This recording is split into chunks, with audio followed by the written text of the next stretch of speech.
بسم اللہ الرحمن الرحیم۔ السلام علیکم ناظرین، آج ہم سیکھیں گے کہ ہم اپنے بچوں کو کیسے اللہ کی پناہ میں دیں۔ تو ناظرین، ہمارے پیارے نبی حضرت محمد صلی اللہ علیہ وسلم نے ہمیں کچھ کلمات سکھائے ہیں، جن کلمات سے آپ صلی اللہ علیہ وسلم حضرت امام حسن اور حضرت امام حسین رضی اللہ تعالی عنہما کو اللہ کی پناہ میں دیتے تھے۔ ناظرین، اگر آپ اس چینل میں نئے ہیں تو ہمارے چینل کو سبسکرائب کریں اور اس ویڈیو کو زیادہ سے زیادہ شیئر کریں۔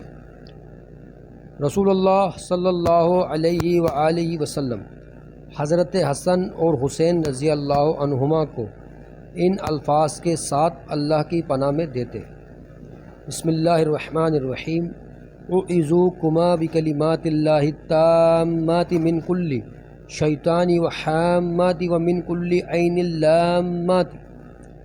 میں تم دونوں کو اللہ تعالیٰ کے مکمل کلمات کی پناہ میں دیتا ہوں، ہر شیطان اور زہریلے جانور سے اور ہر لگ جانے والی نظر سے۔